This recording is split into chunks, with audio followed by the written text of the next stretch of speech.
I'm just a folk singer, Yeah. you know, but I have a real thorough understanding of what that means.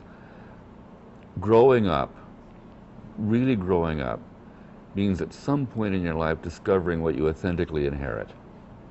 Really, culturally, what you culturally inherit. They're finally acknowledging that, finally recognizing that, and that's what you try to put in the world. See, and that's what I do now.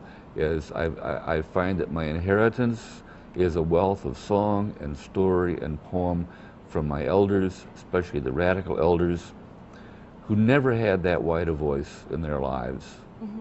They give me those treasures. They're gone. I'm here.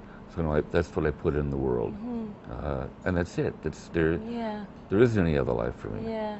Yeah. I've often thought for myself that folk music is not an acoustic guitar necessarily. That's not where the heart of it is. It's an attitude. It's an awareness of one's heritage, like you say, and a community. It's sub-corporate, community-based music, which, you know, like this album, that we did, people, you know, the people who think of folk music as a piece of wood, ignoring all the other political and economic implications, I guess, are probably going to have some problems with it.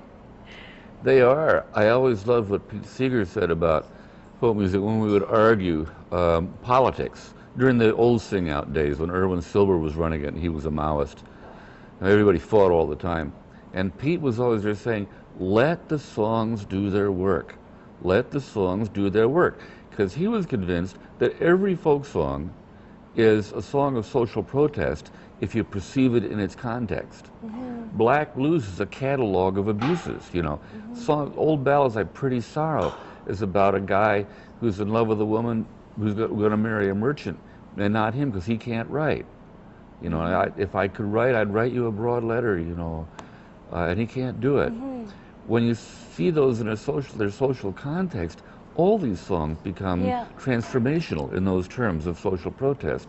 So he said, let's all shut up and let the songs do their work. And you've seen Pete do that again and again and again.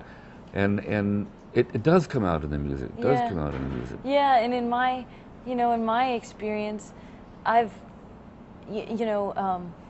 people, you know, people my age find folk music very uncool. You know, it's just terribly, terribly uncool. But to me, I use the word folk music in reference to punk music and to rap music, and those are all, you know, they're like so many indigenous musical forms that, you know, that come out of sort of my, you know, my world and the country that exists around me growing up, that that I think have an impetus in you know, non-corporate kind of giving voice to different communities and you know, the youth of those communities and the struggle against authority and against that tracking that you were talking about, and against, you know, coming up against some kind of societal brick wall that's been built there, you know, before, you know, for us to run into at some point in our lives. Like, you either conform to a kind of a way of life that you just can't stand, or you become, you know, you try and give voice to various objections to it. You So figure to out me, a way folk around music, it, is, you know, there's so many different kinds of folks, and their music is all, you know. That's why my tramping instincts have always come in handy. When I was tramping on the trains, I learned to live in the cracks. I learned to find out where the cracks were and then how to live in them. And no matter how monolithic the wall gets, you find a crack. Yeah.